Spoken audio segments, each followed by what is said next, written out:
옛날이나 지금이나 사람들이 기도하는 것은 똑같은 것 같습니다.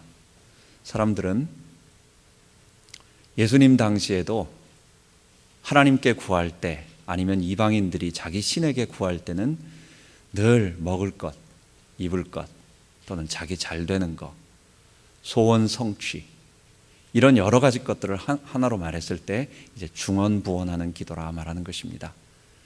어떤 정확한 하나님이 가르쳐 주신 진리의 말씀에 기초두지 않고 내가 필요한 것을 무조건 달라고 구하는 그 기도, 그 당시에 바리새인도 그렇고 또는 많은 유대인들 또는 주변에 있는 많은 사람들이 그렇게 기도하고 있었습니다. 그런데 예수님은 그들에게, 제자들에게 그런 사람처럼 기도하지 말고 너희 구할 것 내가 알려주겠다 하면서 기도를 말씀해 주시는 것입니다. 그 기도가 바로 주님 가르친 기도, 주기도입니다. 이 주님 가르친 기도는 사실은 한 가지를 위하여 세 가지를 구하는 것입니다. 그게 많은 것 같은데 간단한 것입니다. 물론 예수님은 모든 기도를 이렇게 하라라고, 그것만 기도하라고 말씀하신 주문은 아니었어요. 그런데 거기에는 사람들이 지금 먹을 것, 입을 것, 그거는 구하지 아니하여도 주시는 하나님의 축복인데, 자기 백성을 돌보신 하나님의 축복인데, 거기에 너무 집착해서 그게 죄의 소원을 따라서 계속 그것만 구하니까 중언부언하고 이것 구하고 저것 구하고 자기 필요한 것만 욕심에 따라서 계속 구하니까 주님이 말씀하신 정말 기도의 원칙, 원리, 기도의 본질, 우리가 진정으로 구하고 이 땅에서 진정으로 체험하고 누려야 할 것은 이거다라고 말씀하시면서 가르치는 거예요. 주님 가르친 기도는 사실은 4단계로 되어 있지만 크게 2단계로 더 줄일 수 있어요. 하늘에 계신 우리 아버지, 우리 하나님을 부르는 것입니다. 우리 기도는 하나님께 하는 것입니다. 이름이 거룩히 여김을 받으시오며, 그건 하나님을 찬양드리는 거예요. 그리고 나서 우리가 진짜 구해야 할 것을 하나 말하는데, 그게 바로 나라가 임하옵시며, 그 나라는 하나님의 뜻이 이 땅에 이루어지는 것이었습니다. 우리가 진정으로 구해야 하는 것은 먹을 것, 입을 것, 자기 백성에게 그 부모가 다 준비해 놓잖아요.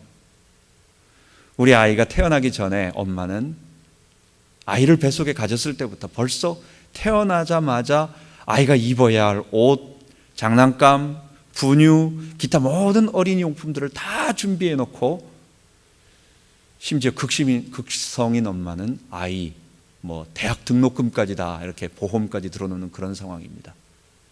우리 하나님께서 자기 백성을 돌보신다는 거예요. 걱정하지 말라는 거예요. 정말 구할 것은 이 죄의 세상에서, 이 아담의 범죄로 우리 인간이 반역해서 하나님을 대적하고 자기가 주인 되어 가면서 그 결과가 뭐예요? 엉망진창이에요. 우리 개인에게 아픔, 가정의 아픔 한번 들춰보십시오. 집집마다 그것 없는 집안이 있는지, 우리 속에 은밀한 고통, 상처, 사건, 사고, 이 모든 사망의 고통으로 고통당하고 있는 우리 인간들에게 하나님께서, 예수님께서 기도하기를 원하고 너희들이 정말 구해야 할 것은 하나다. 하나님의 나라. 이게 뭐예요? 구원이에요. 이 구원이 뭐예요? 우리가 본래 에덴 동산에서 하나님이 우리에게 주셨던 그 아름다운 축복의 그 모습이었어요. 그것을 회복하고 또 그것을 완성하는 진짜 그 하나님의 나라를 이 땅에서 누리도록 기도해라. 그러면서 이 하나님의 나라를 누리게 하는 3가지가 있었습니다. 그 3가지가 첫 번째, 일용할 양식입니다. 넘치는 창고에 모아드릴 만한 풍성한 양식이 아니라 우리에게 날마다 일용할 양식, 그때그때 필요한 양식. 왜냐, 이 땅 살아가는 동안 물질은 우리에게 너무 소중한, 너무 필요한 절박한 생존의 것이기 때문에 이 물질이 넘치고 나면 사람은 그것을 조금이라도 더 내게 모아두고 싶어요. 자꾸만 갖고 싶어요. 왜? 그게 힘이니까. 더 쌓아놓고 싶어요. 그것을 의지하고 싶어요. 이게 당연한 인간의 본능입니다. 그래서 물질은 절대로 우리가 컨트롤하는 것이 아니라 가면 갈수록 물질에 잡히게 되어 있어요. 예수님은 바리새인에게 말합니다. 물질을 좋아하는 바리새인에게 사람이 두 주인을 섬길 수가 없다. 하나님과 재물을 동시에 섬길 수가 없다.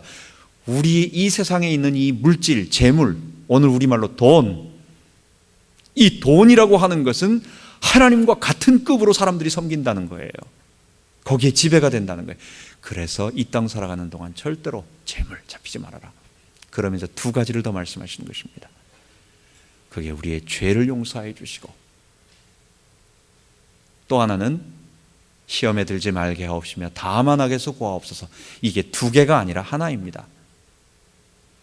우리로 하여금 시험에 들게 하는 자가 있고 우리로 하여금 악한 자가 있다라는 거예요. 거기에 빠지도록 하는 자가 있다는 거예요. 사단은 예수님에게 나타나서 광야에서 시험하는 자로 나타납니다. 심지어 예수님에게 나타나서 시험하는 자, 바로 유혹자로 나타나는 것입니다.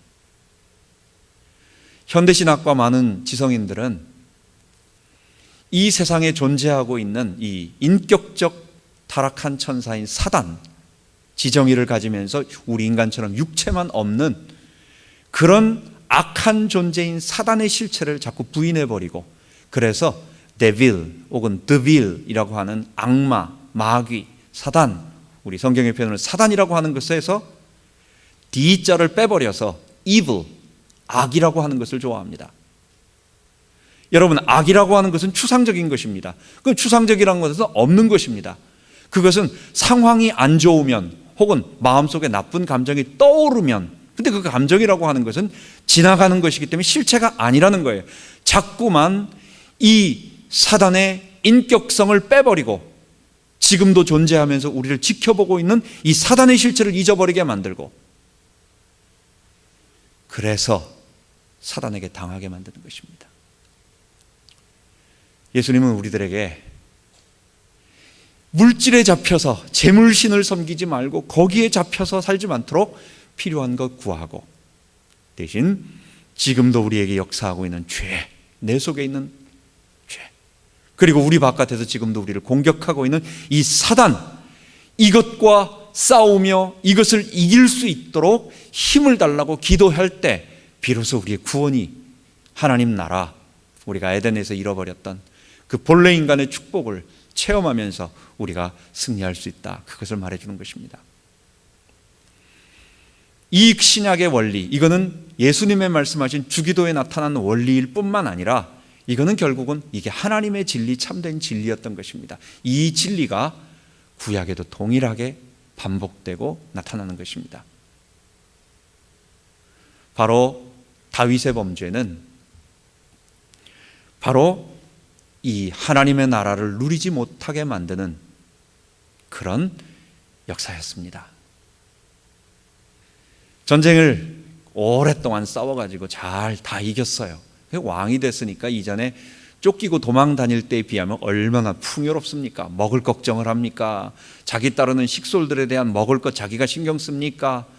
영토 넓겠다, 먹을 것 풍족하겠다. 그러니까 일용할 양식이 넘치고 나니까 그 다음에 긴장이 풀어지는 거예요.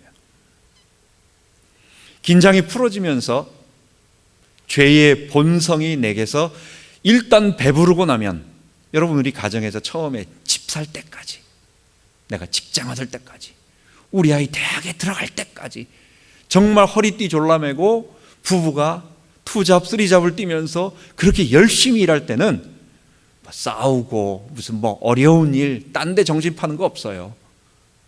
들어와서 자기 바쁘고 지금 그거 모으기 바쁘고 힘든데요. 그런데 그것이 풍족해지고 나면, 이제는 한숨 돌리고 나면 그 전에는 누르고 있었던 그것들이 쓱 올라오는 것입니다. 근데 그게 지금 이게 중요한 예수님이 말씀하신 그 주기도에 나오는 이게 죄에 관한 문제구나. 내 속에서 나도 모르게 이게 솟아오르고 있는 죄의 욕구구나라고 하는 것을 이걸 몰라버리면 당하는 것입니다. 그게 나인 줄 알고 처음에는 아주 작은 것처럼 보일 때, 그러다가 그 죄에 잡히게 되는 것입니다. 다윗은 여유롭고 풍요롭고 할 때 모든 긴장을 풀어버리고, 그리고 호기심, 작은 호기심이 그게 점점 호기심을 가까이 들여오게 보다가 그 다음에는 죄에 잡히게 되고 죄를 범하게 되고, 그리고 그 다음부터 물론 그 죄를 범할 때 사단의 유혹이 계속 있었겠죠. 사단의 시험이 있었겠죠. 그리고 나서 사단에 잡히니까 그 다음부터는 걷잡을 수 없이 사단의 참소와 고통 속으로 끌려가 들어가게 되는 것입니다. 여러분, 그래서 그 결과가 어떻게 됐습니까? 그 이전에 다윗이 광야에서 그 사울에게 쫓기면서 하나님과 누리면서 그 영적인 모든 하나님의 백성으로서의 회복되어지면서 올 때 있는 감격, 그 자신감, 그리고 그 백성들이 다윗을 존경하며 하나로 따르는 그 하나님 백성의 하나됨, 이 하나님 나라, 그리고 이 일이 이 주변에 있는 모든 죄의 세력들을 물리쳐 나가고 있는 이 거룩한 하나님의 나라가 분열되고 갈기갈기 산산이 찢어지고 쪼개지고 그 동력을 다 잊어버리게 된 것입니다. 그 결과 하나님의 나라가 무너질 수밖에 없는 상황 속으로 점점 빠져들어가게 된 것입니다. 압살롬의 반역이 일어났습니다. 그것은 다윗 개인에 대한 징벌이기도 했지만, 그러나 더 중요한 것은 이는 사단으로 하여금, 여호와의 원수로 하여금 회방할 거리를 많이 얻게 함으로 하나님 나라의 이 확장과 하나님 나라의 건설과 뒤에 오실 그리스도의 임재와 재림과 모든 것을 이루는 이것을 어렵게 만들려고 하는 사단의 괴계였던 것입니다. 지난 시간에 그래서 다윗이 이제 큰 어려움을 당하는 첫 번째 압살롬의 반역이 이제 시작이 되었습니다. 사람들이 점점 압살롬에게 몰려듭니다. 사람들에게 능력 있는 자들이 다윗에게 등 돌리고, 특히 너무도 놀라운 것은 유다 지파 사람들이 다 다윗에게 등을 돌리고, 다 다윗을 등 돌리고 압살롬을 따라서 차라리 다윗 왕보다는 그 아들, 이 같은 왕족이니까 차라리 다윗보다는 힘없는 다윗, 이제 거의 노년이었으니까 늙은 다윗보다는 새롭고 힘있고 활기차고 자신감 있는 영화배우같이 저 멋있는 저 압살롬을 따라가자 해서 반역을 일으키면서 예루살렘 성을 급습하게 됩니다. 지금 다윗의 상황은 아주 목숨이 경각에 달린 상황이었습니다. 반역은 성공 직전까지 간 것입니다. 바로 이스라엘의 예루살렘을 완전히 정복하고 거기에 있는 사람들이 모두 다 압살롬을 싫어하고 다윗을 따라가는 사람은 다 빠져나가고, 거기에 인정하는 사람들, 그리고 최소한 압살롬을 환영하지는 않지만 압살롬이 왕이 되면 나는 반항 없이 순종하겠다라고 하는 그런 암묵적인 동의자들까지 다 거기에 있는 거예요. 지금 온 전체는 압살롬에게 돌아가 있습니다. 그리고 다윗 왕에게 말한 것처럼 민심이 다 압살롬에게 쏠려 있는 그런 상황이었습니다. 다윗은 자기를 따르는 600명의 군대와 그리고 몇 명의 이전에 있었던 장군들과 그 다음에 자기 가족, 그리고 백성들, 전쟁할 수 없는 순수한 여자를 포함하고 아이를 포함한 백성들을 데리고 지금 도망을 가는데, 이게 말을 타고 막 도망가는 게 아니라 일반 백성들과 함께 도망가기 때문에 걸어서 가는 어떤 그런 상황이기 때문에 속도가 빨리 날 수가 없는 거예요. 그렇다고 왕만 혼자 도망갈 수 없는 것입니다. 그날 밤 왕이 도망가고 나서 멀리 가지 못한 상황 속에 압살롬이 예루살렘에 들어와서 들어오자마자 악한 일을 저지르고, 아히도벨이 이제 가장 다윗에게 치명적인 무서운 일을 할 수 있는 계책을 가진 사람인데, 이 사람이 백성들이 당신이 이 다윗과 다시는 합칠 수 없다라는 것을 백성들에게 보여줘라. 그러면 백성들은 당신에게 지금 빨리 마음을 결정할 것이다. 그래서 나는 아버지와 화해하지 않는다. 나는 아버지에게 전쟁이 잘못돼서 내가 아버지에게 항복하고 아버지의 아들로 들어가지도 않을 것이고 다윗을 만나면 내 아버지기 때문에 살려두지도 않을 것이다. 나는 아버지와 영원히 결별한다 라는 증표로 백성들 앞에 다윗의 후궁들을 범하는 그런 악한 일을 저지르게 됩니다. 그리고 또 하나의 계책을 바로 아히도벨이 말합니다. 그것은 지금 시간이 없다. 지금 빨리 군대를 이끌고 지금 벌써 12,000명을 모을 수 있다는 거예요. 이 백성들 중에서 우리 군대 12,000명을 모아서, 다윗의 군대는 지금 600명하고 얼마 되지 않는 거예요. 지금 빨리 뒤쫓아가서 그들을 쫓아가서 밤에 급습을 하면 백성들은 지금 흩어질 것이고, 군대도 없기 때문에 많은 수로 몰고 들어가면 백성들은 다 흩어질 것이고, 거기서 왕만 찾아내서 죽이면 그들은 왕을 잃어버렸기 때문에 결국은 백성들은 다 항복하고 자기의 목숨을 버리고 왕하고 같이 죽지 않을 거다. 다 돌아올 거다. 지금 빨리 그렇게 하자. 지금 그 정책을 아히도벨이 압살롬에게 말하니까 모든 그 반역자들의 무리들이 좋다고, 이거 참 좋은 계책이라고 빨리 준비하자라고 하는 것이었습니다. 여러분, 이것은 사실이었습니다.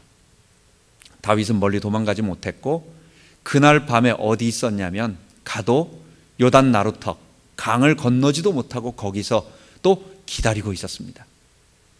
그래서 말을 타고 12,000명이나 되는 군대가 급습을 해버리면 결국은 그들은, 다윗의 목숨은 정말 하나님이 어떻게 도와주지 않는 이상은 아주 위험한 그런 지경이었습니다. 그런데 하나님은 거기서 그들을 그대로 두지 아니하시고 아히도벨의 악한 괴계를 그대로 두지 아니하시고 하나님이 그때 개입하신 것입니다. 우리는 하나님이 날마다 좀 개입하시는 걸 좀 체험했으면 좋겠다.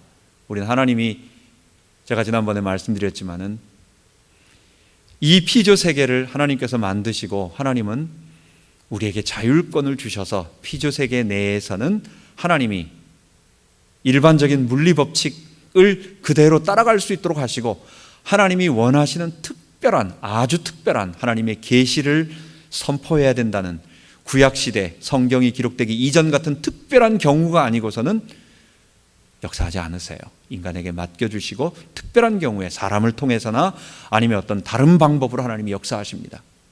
그런데 우리는 하나님 좀 역사 좀 해주세요. 하나님 좀 간섭 좀 해주세요.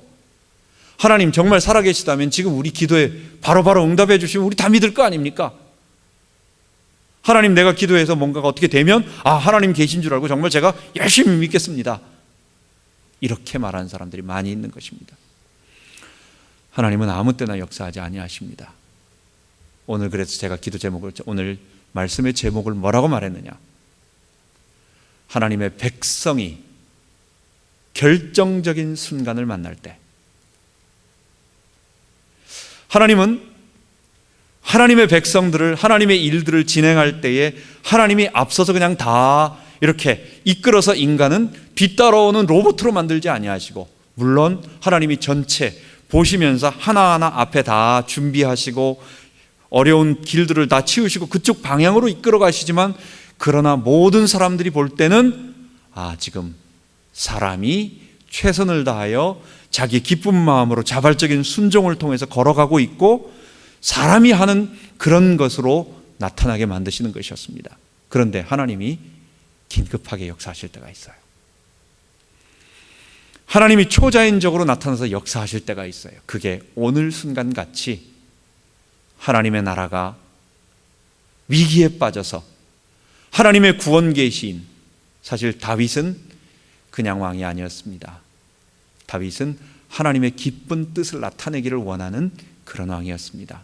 그래서 다윗의 후손 가운데 그리스도를 오게 한, 그리고 사무엘하 7장 나단 선지자를 통해서 이미 너의 자손 가운데 성전을 건축하고 하나님의 아들이 될 것이고 그 아들이 다스리는 나라는 영원한 나라, 바로 그 그리스도의 나라를 오게 할 왕이었어요. 그래서 하나님은 이 아히도벨의 이 너무도 치명적인 모략을, 계략을 깨트리고자 하나님의 사람을 세우신 것이었습니다. 사실 여기 본문에서 보면 아히도벨은 굉장히 똑똑한 사람인 것 같습니다. 거기에는 성경에서도 말하는 것처럼 그 당시 상황을 꿰뚫어 보았고, 그 다음에 전략적으로도, 군사 전략적으로도 아주 탁월한 좋은, 여기에는 아히도벨의 좋은 모략이라고 말하고 있습니다. 맞는 모략을 내는 사람이었습니다. 아히도벨은 이전에 다윗을 도와서 많은 귀중한 일들을 했어요. 그는 정말 너무 뛰어난 지략을 가지고 있었기 때문에 그가 하는 말들은 마치 하나님께서 가르쳐 주시는 것처럼 다 성취되는, 다 맞는, 이게 얼마나 뛰어난 사람이, 마치 제갈공명 같은 그런 어떤 뛰어난 사람이었어요. 그런데 여러분, 이 사람이 헛똑똑한 것입니다.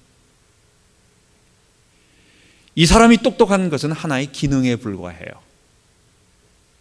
그 사람이 미래를 예측하고, 그 다음에 그 사람이 어떤 일을 추진하는 데 있어서의 굉장한, 보통 사람들이 생각할 수 없는 샤프한 머리와 미래를 예측하는 어떤 것을 가지고 있는지는 모르지만 그 똑똑함은 헛된 똑똑함이에요.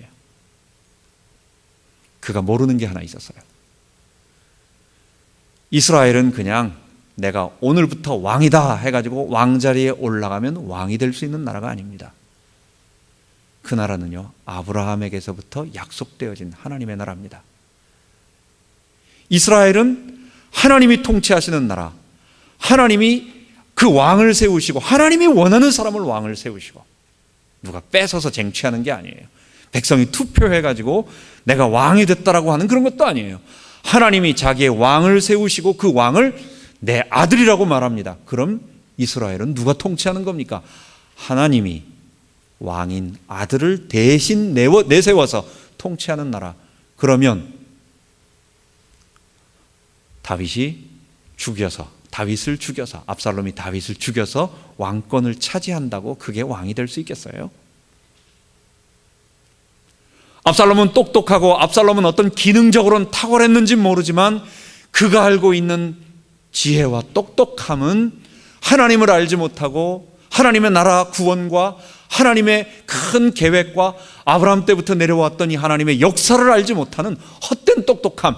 결국은 그는 맞는 전략을 짜서 했는지 모르지만 그 전략이 채택되지 아니하므로 결국은 스스로 목을 메고 자살하는, 그리고 그의 가문 대대로 훗날 오늘날 우리까지, 아마 주님 재림하시기 전까지 다윗 얘기, 이 밧세바 사건 이후에 일어나는 압살롬 반역 얘기할 때 아히도벨, 그 하나님 나라를 위하여 악한 괴계를 썼던, 이전에는 좀 괜찮은 사람이었지만 어떻게 하나님 나라를 해야 하는 그런 악한 계략을 쓰는, 그러니 이전에 썼던 똑똑함은 전부 헛된 똑똑함이요, 그냥 하나의 기능에 불과한, 헛된 기능에 불과했다는 것입니다. 하나님은 아히도벨의 모략이 쓰임받지 않도록 다윗을 위기 가운데 빠뜨림으로 하나님의 나라가 망하지 않도록, 어려움 당하지 않도록 그때 긴급하게 개입하십니다. 그게 후세라고 하는 아히도벨과 비슷한, 전략적으로 본다면, 지략적으로 본다면 아히도벨이 좀 더 나았던 것 같아요. 왜? 다윗이 가까이 항상 물어보는 지략가는 아히도벨이었고, 그 다음에 이 후세라고 하는 사람은 바로 다윗의 친구라고, 다윗의 버지라고 이렇게 합니다. 그래서 다윗과 늘 가까이 있으면서 얘기하는 사람이었는데, 이 후세가 다윗을 위하여 성으로 들어가서 압살롬에게 이제 괴계를 베풉니다. 그 괴계는 바로 다음과 같은 것이었습니다. 그는 아히도벨이 하고 있는 전략을 듣자마자 큰 충격을 받습니다. 큰일 났다. 아히도벨은 지금 다윗의 상황을 너무 정확하게 알고 있다. 왜? 자기가 보고 왔으니까.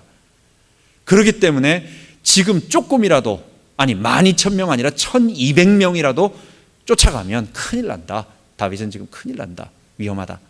그렇기 때문에 그 계책을, 아히도벨의 계책이 채택되지 않도록 만류합니다. 지금 당장 쫓아가서는 안 된다. 왜냐하면 왕은 병법에 밝은 사람이기 때문에 그럴싸하게 설명을 하는 거예요. 백성들과 함께 있지 않고 분명히 추격해오는 자들이 있으면 안 될 것을 알고 왕은 분명히 백성과 함께 잠을 자지 않을 것이다. 어디 숨어서 따로 잘 거다. 그리고 그의 군대와 그를 따르는 장군들은 백전노장들이기 때문에, 그리고 지금 곰이 새끼를 빼앗긴 것처럼, 새끼를 빼앗긴 곰처럼 지금 분노에 화가 나 있기 때문에 만약에 군대가 쳐들어갔을 때 왕을 찾지 못하고 그들하고 싸움하게 됐다.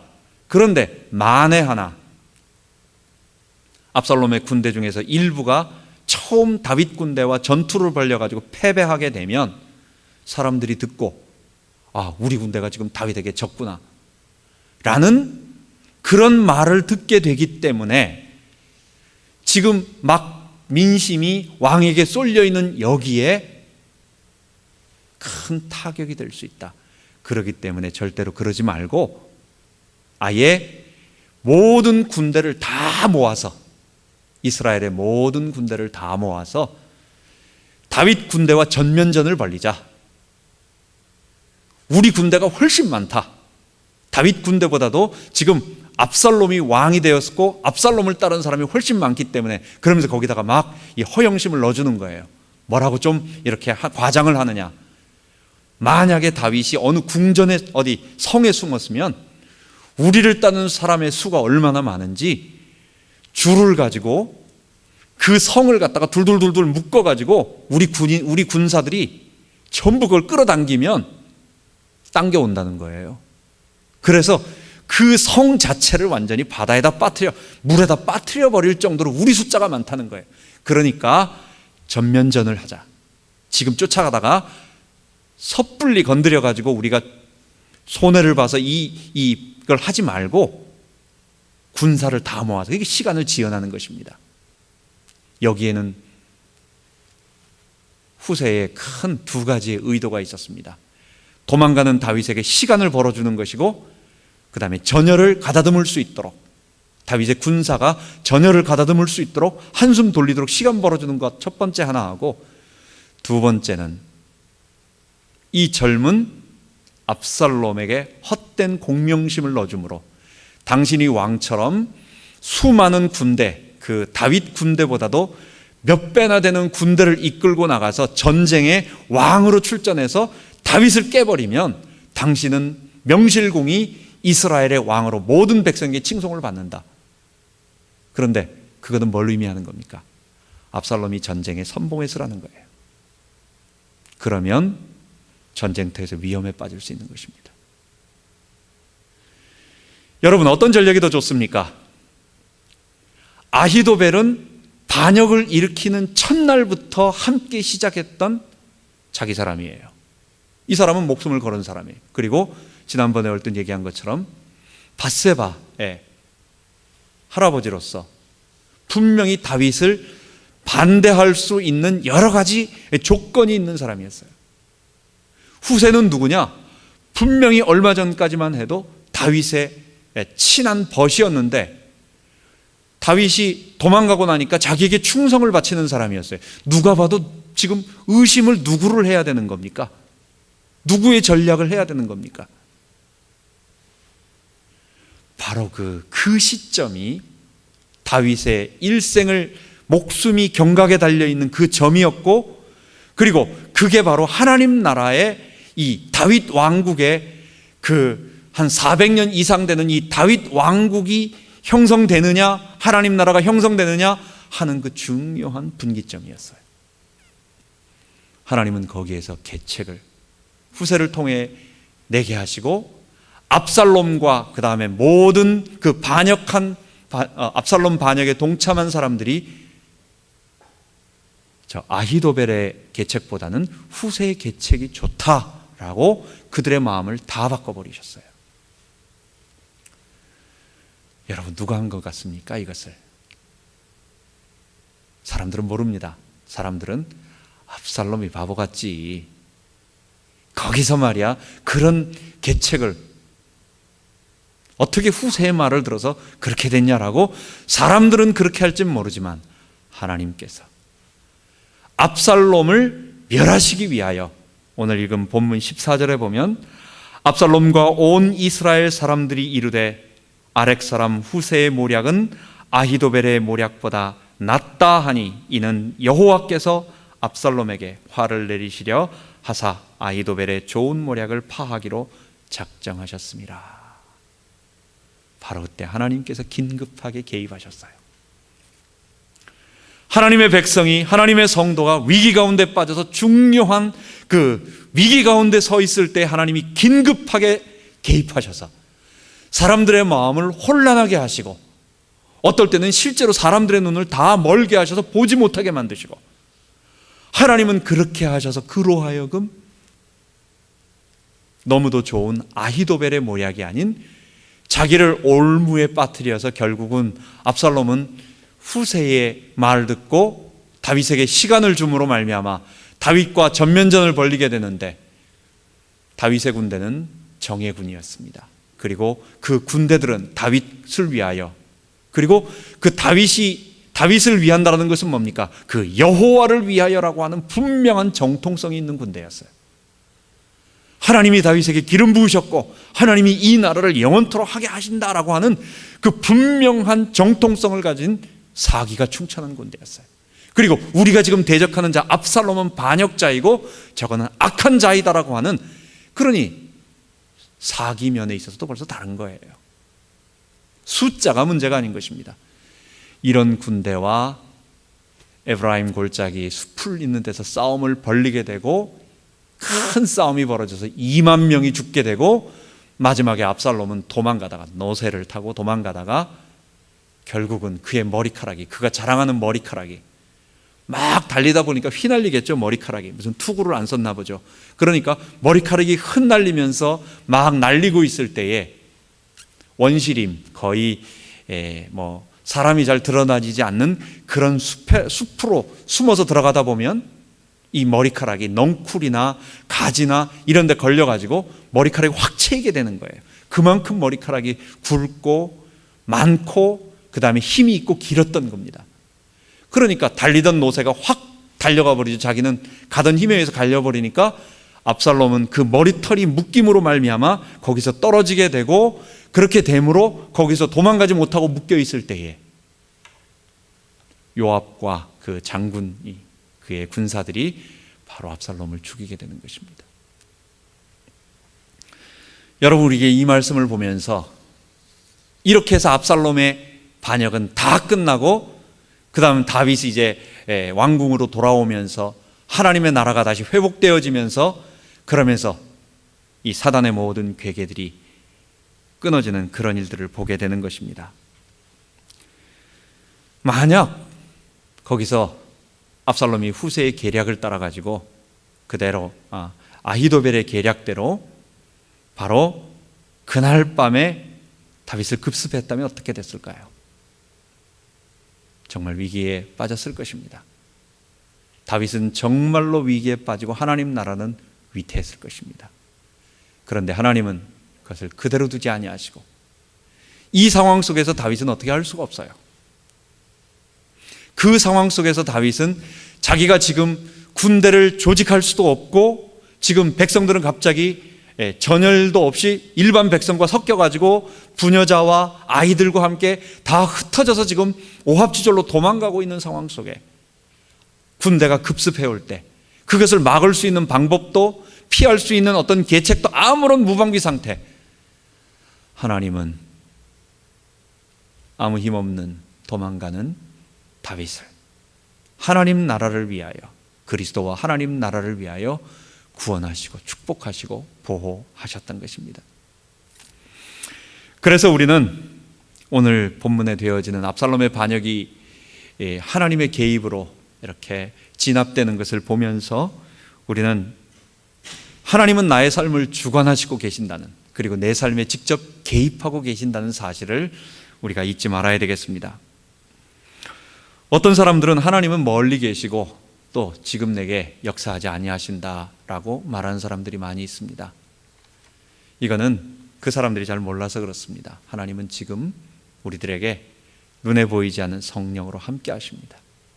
그리고 하나님은 지금 내게 이전에는 선지자를 통해서, 하나님은 사람을 통해서 어떤 직통 계시로 주셨지만 그 계시가 완전히 완결되고 난 다음에 하나님은 지금 우리들에게 성경을 주심으로 하나님의 계시를 말씀해 주십니다. 우리에게 성령으로 우리와 함께하여 주시고, 그리고 우리에게 성경 말씀을 주시면서 우리에게 그것을 같이 할 수 있는 교회를 주시고, 목사님을 주시고, 또 우리 성도들을 주시고, 함께 할 수 있는 성도를 주셔서 하나님은 지금 자기 백성을 돌보시면서 함께 하십니다. 사람들은 그런 거 말고 내가 원하는 방법으로 하나님 좀 나타나 주세요. 하나님이 원하시는 방법으로 나타나지 마시고 내가 말하는 대로, 내가 시키는 대로, 내가 좀 이렇게 알 수 있도록 내 방법대로 하나님 내 말 좀 들어주세요 라고 원하는 것입니다. 그래서 사람들은, 하나님은 지금 분명히 자기 백성들을 성령으로 또 성경 계시를 통해서 인도해 주시는데 사람들은 없다고, 하나님 나타나지 않는다고, 내 삶에 하나님은 전혀 역사하지 않는다고 말하는 것입니다. 또 한 가지는 사람들이 하나님이 지금 우리 삶에 역사하지 않는다고 하는 중요한 원리, 그거는 뭐냐면 하나님이 우리를 인격으로 우리를 대접하고 계신 거예요. 여러분, 짐승은 어떻게 끌고 갑니까? 짐승은 그 소 같은 거는 코를 갖다 뚫어가지고 고삐를 채우거나 콧뚜레를 뚫어가지고 끌고 앞에서 끌고 갑니다. 소에게 너 어느 쪽으로 가고 싶니? 너 원하는 대로 한번 해볼래? 라고 자율성을 주지 않아요. 그건 짐승이기 때문에 그렇습니다. 그런데 하나님은 우리의 입에 자갈을 물리시고 코에 콧뚜레를 꿇으셔가지고 이렇게 앞에서 짐승처럼 끌고 가지 않아요. 여러분, 사람 목에다가 리쉬 끌어가지고 가는 거 보셨습니까? 물론 제가 지난번에 저기 덜레스 공항에 가보니까 사람이 많으니까 옷 이 허리 이쪽에다가 강아지 리쉬 같은 걸 하나 딱 묶어가지고 아버지가 길게 해가지고 애를 갖다 놓치지 않으려고 가더라고요. 애는 막 도망가니까 뭐 아빠가 줄 쭉 당기고 그렇게 해가지고, 그거는 잊어버리지 않으려고 어렸을 때 잠깐 동안 그렇게 하는 거죠. 어른 됐는데 목에다가 강아지처럼 줄 묶어서 다니는 사람이 있습니까? 없습니다. 하나님이 우리를 인도하실 때는 어떻게 인도하시느냐? 아까 말씀하는 것처럼 하나님이 원하시는 방법 전부를 알고 계시고 우리의 미래와 위험한 길과 모든 것을 다 알고 계세요. 그리고 얘가 어디로 가야 어떻게 가장 좋은 길로 간다는 걸 알고 계세요. 그런 것을 알고 그 방향으로 우리가 갈 수 있도록 서서히 몰고 가시는 것입니다. 우리는 전혀 느끼지 못해요. 그쪽으로 방향을 틀게 만들어요. 마음을 그쪽으로 갈 수 있도록, 또는 어떤 사람을 통해 가지고 북돋아주고, 어떤 전도자를 통해서, 설교를 통해서 마음에 어떤 것을 깨달아서 그쪽으로 가게 만들고, 이런 여러 가지 방법을 통해서 하나하나 가되 하나님이 우리의 목을 잡고 짐승처럼 끌고 가는 것이 아니라 뒤에서 하나씩 또는 위에서 바라보시면서 우리 앞길에 위험 장애가 있으면 하나씩 치워주시고, 절벽을 만날 때는 다른 쪽으로 갈 수 있도록 틀어주시고, 또 거기서 넘어져 있을 때는 살짝 누구를 통해서 일으켜 주시면서 결국은 하나님이 우리에게 가장 좋은 길로 인도하시는 것. 하나님은 그렇게 역사하세요. 그게 뭡니까? 우리를 인격으로, 가장 사랑하는 인격으로 대우하신다는 것입니다. 그런데 오늘 본문을 한번 보십시오. 하나님이 긴급하게 역사하실 때가 있습니다. 언제 역사하십니까? 언제 개입하십니까? 하나님이 초자연적으로 역사하실 때가 있습니다. 그때는 자기 백성이, 하나님 백성이 위기 가운데 빠졌거나 아니면 어떤 결정적인 순간에 만났을 때, 우리가 평상시의 삶, 일반적인 삶 속에 매일 하나님이 나타나셔가지고 이렇게 하시고 저렇게 하시고 매일매일 역사하시면 그건 정상이 아니에요. 그거는 내 삶이 지금 굉장히 불안정한 상황이구나 라는 걸 아시면 됩니다. 그런 것이 아닙니다. 우리의 삶은 늘 하나님은 안 보이는 것처럼 하나님은 마치 역사하지 않는 것처럼 그렇게 하지만 말씀과 성령을 통해서 따뜻하게 우리를 하나하나 인도해 주시는데, 하나님이 긴급하게 역사하실 때, 위기 가운데 있을 때, 이때는요 다윗에게 역사하실 수밖에 없었어요. 아니면 다윗 죽습니다. 다윗이 자기 힘으로 도저히 막아낼 수가 없어요. 이길 방법이 없어요. 다윗은 죽어요. 거기서 그냥 놔둔다면.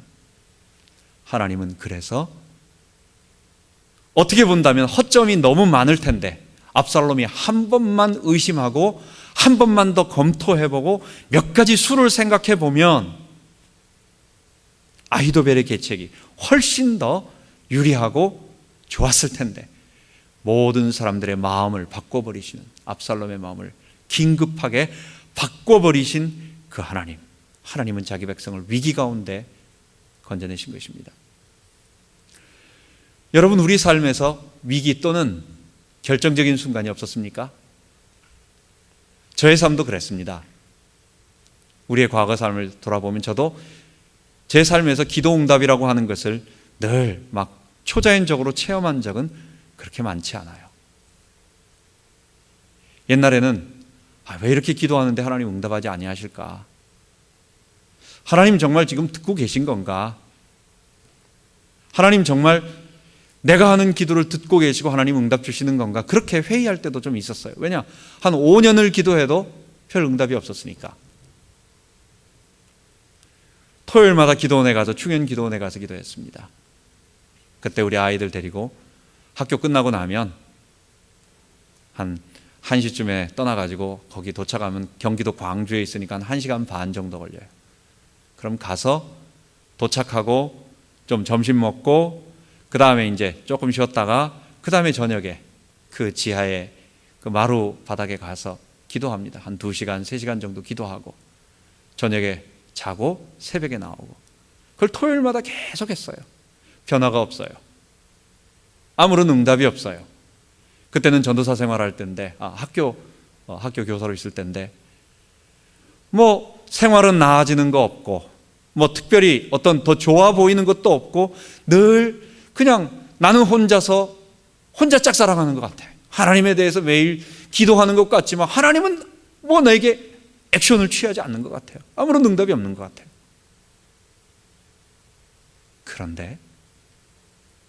그런데 지나고 보니까 그때 하나님이 보고 계셨어요. 그때는 아무 일도 안 일어나고, 그때는 그 깜깜한 그 기도원 밑바닥에 그 마룻바닥 소예배실 거기에 아무도 없는 것 같은데, 하나님이 그때 그 기도를 들으시고 지켜보고 계셨고 주목하고 계셨고, 그때 또 미래를 위하여 기도를 준비시키셨어요. 그 이후에 결정적인 순간들이 몇 번 있었습니다. 한국에서 사역을 할 거냐, 미국으로 오게 될 거냐, 전혀 예상치도 못하게 그냥 미국으로 오게 됐습니다. 그 이후에 여러 가지 일들, 많은 일들 속에서 교회가 하나님 앞에 새롭게 되어질 때, 나는 한국으로 돌아가야 될 것이냐, 아니면 어떻게 해야 될 것이냐라고 또 결정하는 이런 곳에도 내 의사와는 상관이 없이 하나님은 그 결정적인 순간에 거기서 내가 이렇게 해야 되겠다, 나는 이렇게 해서 하면 어떻게 되겠다라는 그런 것 할 수 있는 상황이 전혀 아니었어요. 얼마나 한심한지 내 힘으로는 할 수 있는 게 하나도 없더라고요. 도망갈 데도 없고 피할 데도 없고 능력은 아무것도 없고 돈도 없고 사람도 없고 아무것도 없고 그냥 시키는 대로 할 수밖에 없는 그런 모든 상황이었는데, 하나님은 가장 좋은 길로 나와는 상관없이 전혀 엉뚱한 일들 속에서 일이 그 다음에 이렇게 전혀 생각지 못하는 반전이 일어나고, 그 다음에 또 이렇게 일어나고, 또 이렇게 하면서 벌어짐으로 말미암아 그 모든 결과는 결국은 하나님이 그렇게 하셨다는 것, 그리고 그 일을 통해서 부족하지만 십자가 복음으로 하나님 나라 이루는 일에 가장 좋은 이 일을 계속할 수 있는 그 일을 할 수 있도록 하나님이 축복하셨다는 것입니다. 여러분, 우리 기억합시다. 지금 하나님 나라가 어떻게 이루어지고, 하나님 나라가 뭡니까? 우리 구원을 얘기하는 거예요. 아담의 죄로 하나님을 대적하는 자들이 아니라 우리의 죄 용서받고 그리고 사단의 유혹과 어떤 위협과 이런 것을 이기며, 그러면 우리가 본래 인간에게 저 에덴에 주셨던 그 축복을 회복해 나가는 그런 일들이 이 땅에 이루어지도록, 이게 참된 진리고 이게 참된 구원이에요. 이것을 위해서 하나님이 우리를 지금 부르시고 이끄시고 또 우리를 만나게 하시고 가게 하세요. 하나님이 이 일을 하는 우리에게 하나님의 큰 응답들을 열어주시고 문을 열어주실 줄 믿습니다.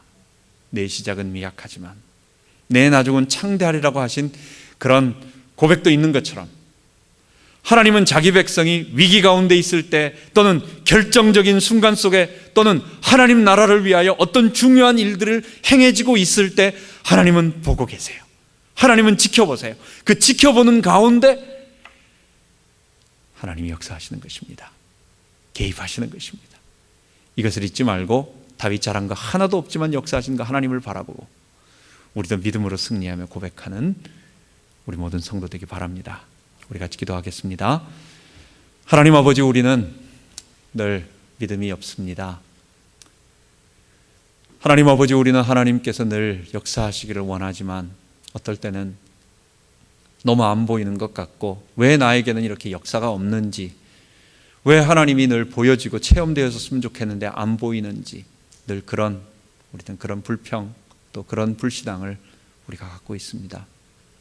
아버지 하나님, 그러나 믿음의 눈으로 볼 때에 주님이 내게 성령으로 말씀하여 주시고, 또 성경 계시를 통해서 말씀해 주시고, 그리고 교회를 통해서 우리를 따뜻하게 이끌어 주시고, 그렇게 하시다가 우리가 위기를 만났을 때, 또 결정적으로 우리가 어떤 중요한 결정, 선택을 해야 할 때, 또 우리가 하나님 나라의 중요한 일들을 위하여 오늘 일하고 있을 그때에 하나님께서 간섭하심을 알고 우리가 믿음으로 고백하며 이 길을 계속 걸어가기를 원합니다.